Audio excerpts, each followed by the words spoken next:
all rise. The Court of Bosnia and Herzegovina is in session. Good morning. You may take your seats. Optuženi Mensur Memić, war crimes ratni zločin protiv civilnog against stanovništva iz civilians, člana Article 173 171C of the i krivično djelo ratni CCBNH, zločin and protiv the ratnih criminal offense of zarobljenika war iz člana crimes against 175 POW of military security of the army of BNH. At that time, who was the chief of the supreme command of the army of BNH?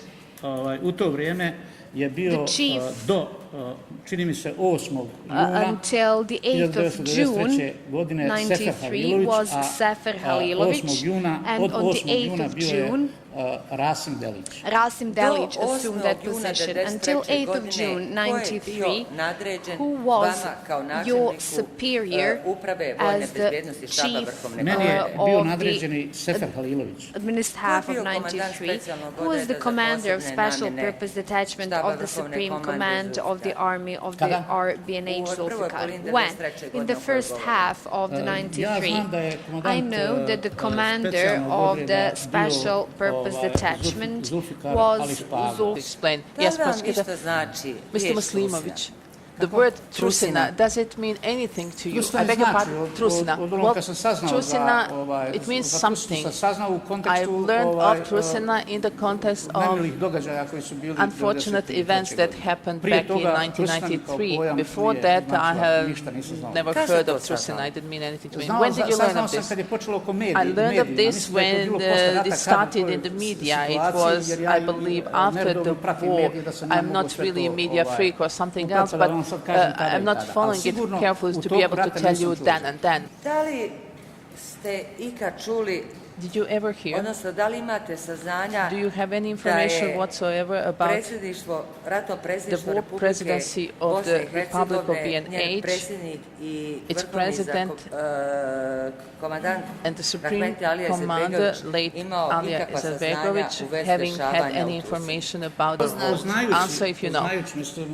Knowing the President Izetbegovic and his moral and human dimension of his personality, I cannot comprehend how a person like that could withhold any such information and not react well with this. The question was whether he had known. I don't know whether he had the order. I've never seen the order. And you don't know if other persons from the same unit under the same order were appointed to perform other tasks. I don't know that. It was not within my duty to know it. I wish to ask you, the Supreme Command, your Supreme Command, that is the Chief of Staff, later the Commander of the main staff, were not obliged to submit to you all orders under which they resolved the issue of the existence of the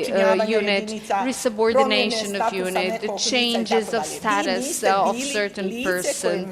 You were not a person to whom the commander was supposed to submit such duty. The commander did not have such duty, but he had the duty to inform all organs of the staff about the changes in the structure, formational structure, and he was supposed not to inform me, but to inform all organs of the staff of the command. If a new structure was appointed, he was under obligation to report about that, even more so, contemplating whether to do so or not. He was under obligation to consult other organs in order to reach a final decision. But you cannot invoke the article of a law or a rule binding the officer.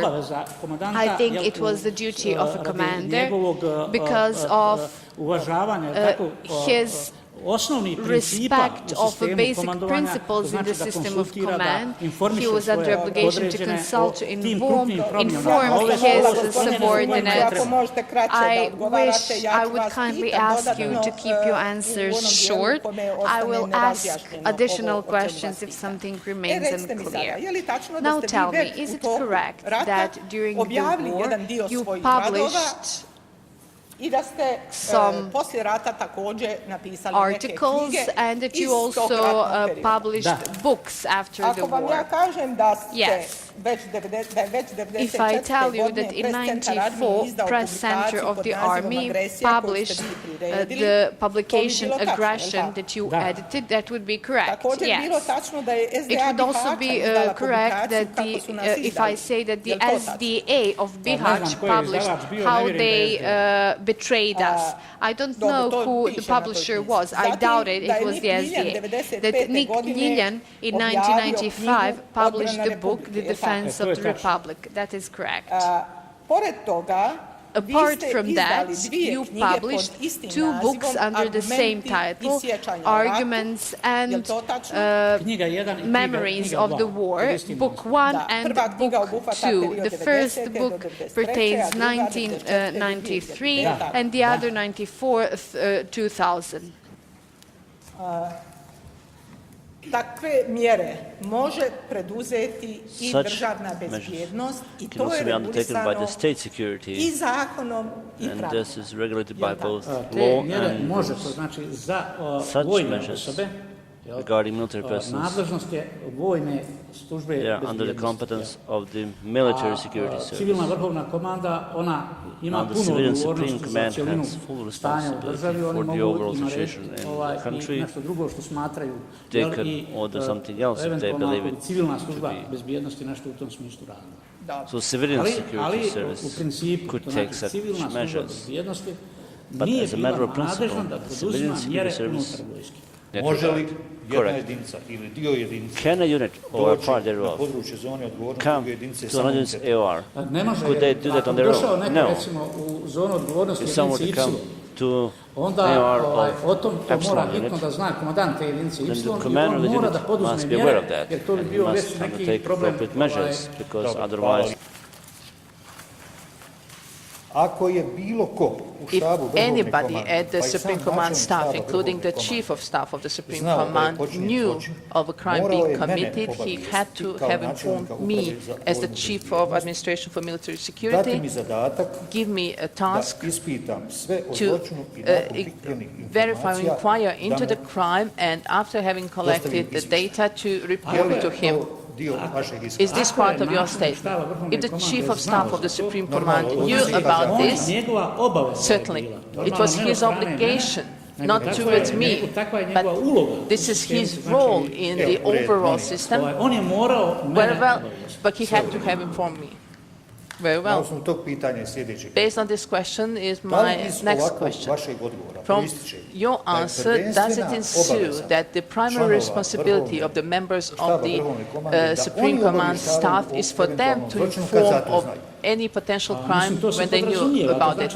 Of course, this is implicit. If there is information, this is obligation of everybody. If there is information within the respective command, the Supreme Command staff, the command of the First Corps, etc., etc., very well, thank you. This is a team work. There is a methodology in place, the theory of teamwork in the system of command. Very well, that's fine, you don't have to go any further.